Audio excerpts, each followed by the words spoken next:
Hello my dear students, I hope that you all are doing great. So guys, ये video आपके MHT 03 के paper से related है। यहाँ पे हम आपको दिसंबर 2025 एग्जामिनेशन के लिए आपके MA हिंदी के जो भी सब्जेक्ट्स हैं उनके लिए प्रिपेयर करवाएंगे हमारे यूट्यूब चैनल से। तो आप हमारे चैनल को सब्सक्राइब करना बिल्कुल मत भूलना। इस वीडियो के अंदर हम MHD 3 यानी कि उपन्यास एवं कहानी के कुछ ऐसे इंपॉर्टेंट क्वेश्चंस को विद आंसर्स डिस्कस करेंगे जो कि आपके एग्जाम पॉइंट ऑफ व्यू से बहुत ही ज़्यादा ज़रूरी हैं।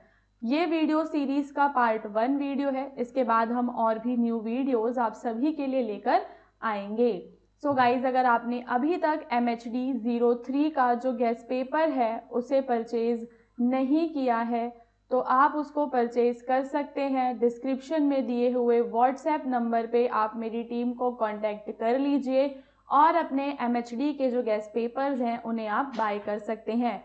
जो भी आपके सब्जेक्ट्स हैं 2, 3, 4, 6 या उसके अलावा भी सारे गेस्ट पेपर्स आपको हमारे इस व्हाट्सएप नंबर पे मिल जाएंगे।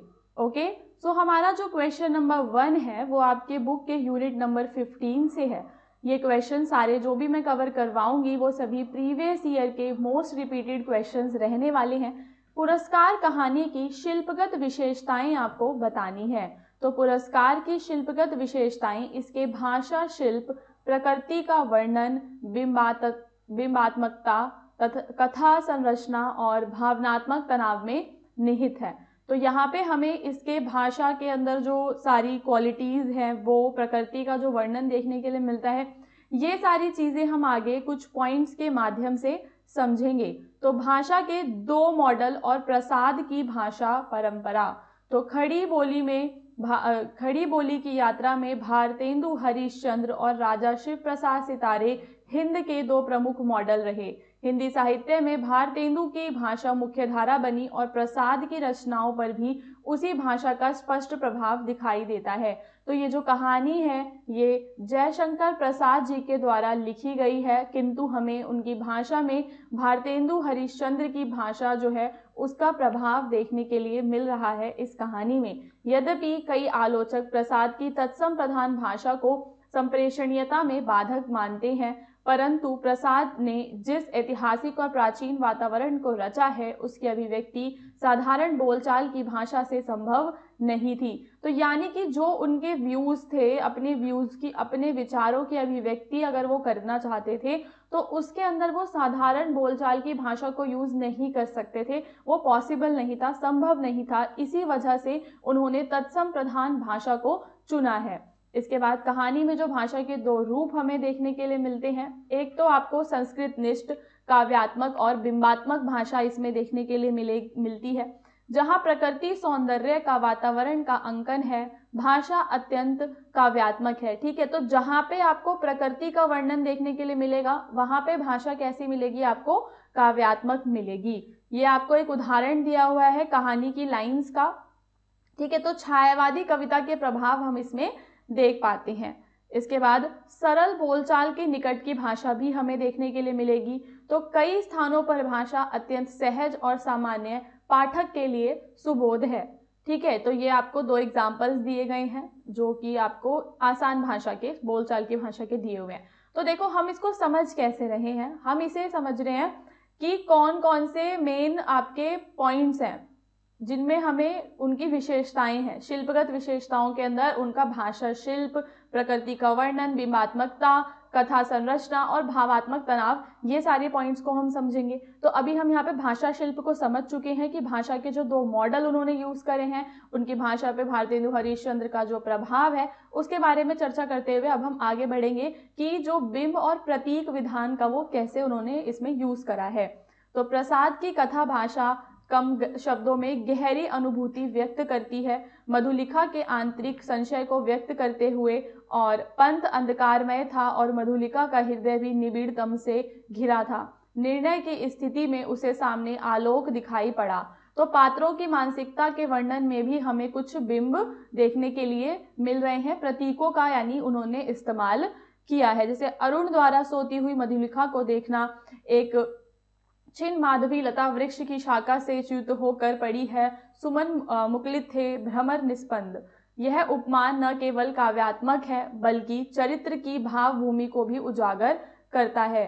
तो यहाँ पे वो यूज करते हैं प्रतीकों का और उपमानों का, ठीक है, और प्रतीकात्मक भाषा वो यूज कर रहे हैं। ठीक है, आगे चलेंगे। काव्यात्मकता और छायावादी प्रभाव हमें देखने के लिए मिलता है। तो प्रसाद की काव्य संवेदना उनके गद्य में बार बार उभरती है। प्रकृति का चित्रण, पात्रों की आंतरिक मनोस्थिति, अलंकरण और उपमान, इन सब में छायावादी कविता की झलक मिलती है।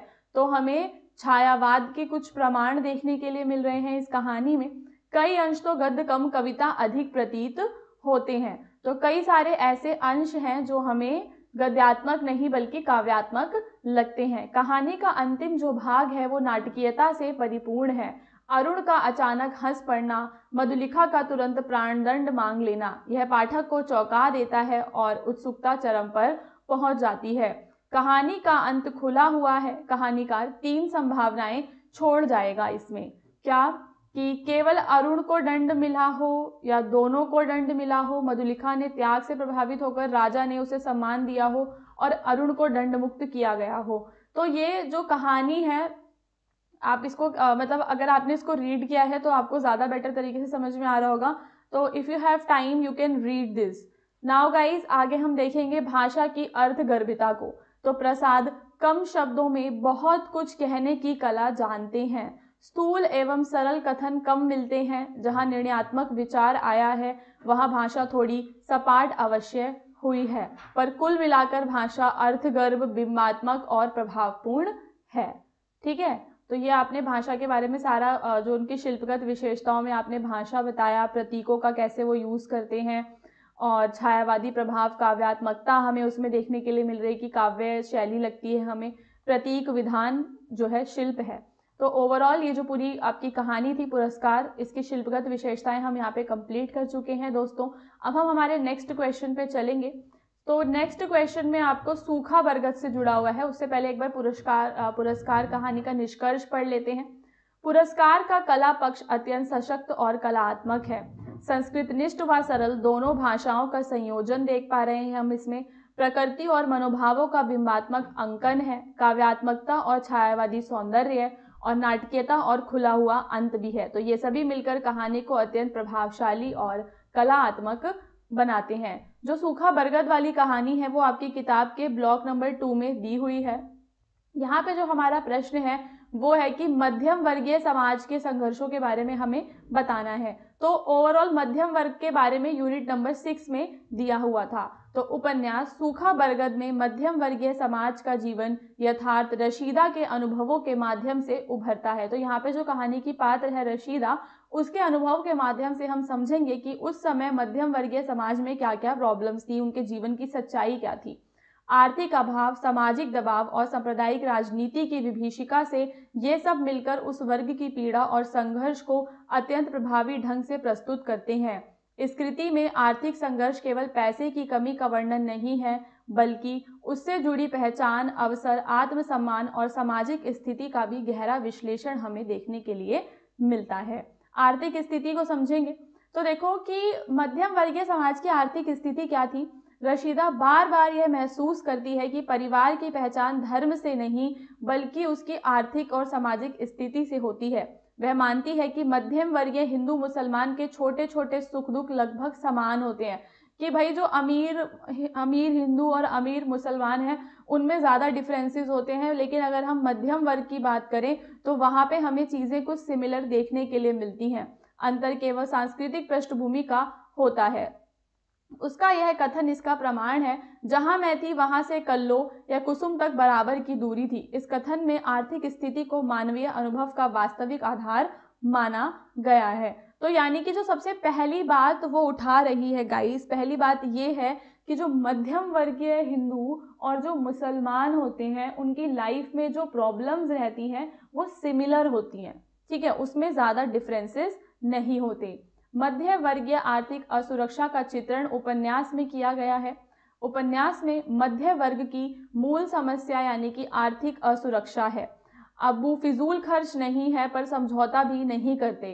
बच्चों के पास गिनती की यूनिफॉर्म, फीस ना दे पाने की चिंता, साइंस छोड़कर आर्ट्स लेना जैसी मजबूरियां, ये सभी प्रसंग बताते हैं कि मध्य वर्ग आराम से जीना चाहता है, पर उसकी आर्थिक स्थिति उसे लगातार क्या करती रहती है, रोकती रहती है, सीमित करती रहती है। रशीदा का यह अनुभव विशेष रूप से महत्वपूर्ण है। थोड़े से पैसे ना होते तो मैं भी कल्लो हो जाती, और थोड़ी सी सुविधाएं होती तो कुसुम बन जाती, क्योंकि वो मध्यम वर्ग में आती है। तो यह कथन मध्य वर्गीय अस्थिरता और उसकी ऊर्ध्वगामी आकांक्षाओं को सटीक रूप से व्यक्त करता है। आप जो भी कथन हैं इनका यूज कर सकते हो अपनी आंसर राइटिंग में। उपन्यास में दिखाया गया है कि धर्म के ठेकेदार और राजनेता जनता को हिंदू मुसलमान में बांटकर उनकी वास्तविक आर्थिक समस्याओं से उनका ध्यान हटाते हैं। अब्बू का प्रगतिशील विचार क्या है? मैं इंसान के अलावा किसी खुदा में विश्वास नहीं रखता। बेगिनती मस्जिद और मंदिर बनवा दो ताकि बुनियादी जरूरतों से लोगों का ध्यान हटाया जा सके। तो इस तरीके के कथन हमें उपन्यास में देखने के लिए मिलते हैं, जो बताता है कि सांप्रदायिक तनाव और धार्मिक कठोरता मध्य वर्ग की आर्थिक समस्याओं पर पर्दा डालने का राजनीतिक हथियार होती है। ठीक है, कि क्या समझ पा रहे हो? राजनीतिक हथियार यहाँ पे किस चीज को बताया गया है उपन्यास में? हथियार इन चीजों को कि आपको सांस्कृतिक तनाव में डाल दिया जाएगा ताकि आप अपनी बेसिक नीड्स के बारे में आवाज ना उठा सको। मध्य वर्ग ऊपरी व निचले दोनों वर्गों के बीच फंसा हुआ है। यदि सुविधाएं घटें तो कल्लो जैसा निम्न वर्ग में खिसक जाएगा, और अगर बढ़े तो कुसुम जैसे संपन्न वर्ग में पहुंच सकता है। रशीदा का यह बोध बताता है कि मध्य वर्ग की स्थिति अत्यंत अस्थिर और दुविधाग्रस्त है। नया मध्यम वर्ग और आत्मनिर्भरता उपन्यास के अंतिम हिस्से में दिखाई देता है कि नई पीढ़ी रशीदा, सुहेल और परवेज अपनी शर्तों पर जीना अब सीख रहे हैं।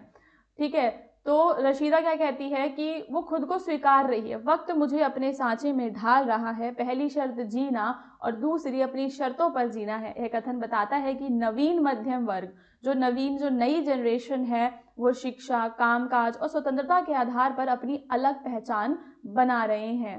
तो उपन्यास के अंदर मध्यम वर्गीय जीवन की कठिनाइयां रशीदा को एक स्वतंत्र, आत्मनिर्भर और सामाजिक रूप से जागरूक व्यक्तित्व बनाती है। यह संघर्ष ही उसे नई सोच और व्यापक दृष्टि प्रदान करता है, जहां वह सांप्रदायिकता से ऊपर उठकर मानवीय मूल्यों को प्राथमिकता भी देती है। ठीक है, देन आप निष्कर्ष पे बता देंगे कि सूखा बरगद में मध्य वर्गीय समाज के आर्थिक संघर्ष केवल घरेलू तंगी तक सीमित नहीं है। वे सामाजिक पहचान को लेकर अवसर की जो असमानता का सामना वो कर रहे हैं, सांप्रदायिक जो राजनीति का दबाव है उनके ऊपर, और उनके आत्मसम्मान की लड़ाई है ये पूरा उपन्यास। आई होप कि आपको ये पूरा समझ में आ गया होगा। सूखा बरगद उपन्यास काफी इंपॉर्टेंट है, एग्जाम में इससे एक ना एक क्वेश्चन आपको देखने के लिए मिल जाएगा। अब हम यहाँ पे बाणभट्ट की आत्मकथा की प्रासंगिकता पर विचार करेंगे। ब्लॉक 3 यूनिट नंबर 13 में आपको ये प्रासंगिकता मिल जाएगी। ठीक है, तो किसी भी रचना की प्रासंगिकता इस बात से आंकी जाती है कि वह अपने समय के सामाजिक राजनीतिक संदर्भों के साथ कैसा संबंध स्थापित करती है और मानवीय मूल्यों को किस प्रकार अभिव्यक्त करती है। इस दृष्टि से बाणभट्ट की आत्मकथा एक अत्यंत सार्थक और प्रासंगिक उपन्यास सिद्ध होती है। बाणभट्ट की आत्मकथा हमें एक अत्यंत सार्थक और प्रासंगिक उपन्यास देखने के लिए मिल रहा है। प्रासंगिकता तो समझते ही हो गया। तो ऐतिहासिक संदर्भों का सशक्त पुनर्निर्माण इसमें किया हुआ है। कैसे ये आज प्रासंगिक है? तो देखो, रचनाकार ने हर्षकालीन इतिहास को आधार बनाकर कथा निर्माण किया है। सामंती समाज, राजनीतिक षड्यंत्र, सत्ता के भ्रष्ट रूप और सामाजिक जड़ता का चित्रण ऐतिहासिक दृष्टि से विश्वसनीय और प्रामाणिक प्रतीत होता है। यह उपन्यास के अतीत को और समय अनुकूल वातावरण सहित पुनर्जीवित करता है, जिससे उसकी ऐतिहासिक उपयोगिता बढ़ जाती है। यानी कि जो आपका ये उपन्यास है, इसके अंदर सामंती जो उस टाइम पे समाज था उसके बारे में, राजनीति कैसी थी, सत्ता कितनी भ्रष्ट थी, समाज में कितनी जो जड़ता थी, उन सब का चित्रण हमें इस उपन्यास में देखने के लिए मिल रहा है। और ऐतिहासिक तौर पे ये उपन्यास हमारे लिए काफ़ी उपयोगी है। इसके बाद स्त्री चरित्रों को देखें तो भट्टिनी, निपुणिका, सुचरिता, महामाया जैसे स्त्री चरित्रों को केवल सहायक भूमिका में नहीं दिखाया गया, बल्कि कथा विकास के मूल केंद्र में रखा गया है। जिसमें हमें देखने के लिए मिलता है कि वो नारी को आगे बढ़ाना चाहते हैं। नारी का रोल उन्होंने काफ़ी अच्छा दिखाया है। नारी की अस्मिता, उसके विद्रोह, सामाजिक रूढ़ियों के विरुद्ध संघर्ष, इन सबको अत्यंत संवेदनशीलता के से उभारा गया है। यह तथ्य उपन्यास को समकालीन नारी चेतना के स्तर पर भी अत्यंत प्रासंगिक बनाता है। सामंती जड़ता और दैवी अंधविश्वास का विरोध। तो लेखक ने वेद शास्त्र, रूढ़ियों, जातिगत बंधनों, धार्मिक आतंक और देवता भय से त्रस्त भारतीय जनमानस को झकझोरने का प्रयास किया है। ठीक है, क्या किया है लेखक ने? वेद शास्त्र, रूढ़िवादी जो चीजें हैं, जाति के जो बंधन हैं, धर्म में जो आतंक है, देवताओं से जो लोगों में भय है, हर तरीके के अंधविश्वास का विरोध हमें इसमें देखने के लिए मिलता है। ठीक है, पाषंडी तेरे सब शास्त्र पाषंड सिखाते हैं जैसी उद्घोषणाएं दकियानूसी वर्जनाओं के खिलाफ तीखा प्रतिरोध भी प्रस्तुत कर रही हैं। ठीक है, तो जो भी लोग अंधविश्वास में मानते हैं उनको झकझोरने का प्रयास इस उपन्यास में किया है। और कृति में यह विचार प्रमुख है कि मानव देह पाप नहीं बल्कि विधाता की सर्वोत्तम सृष्टि है।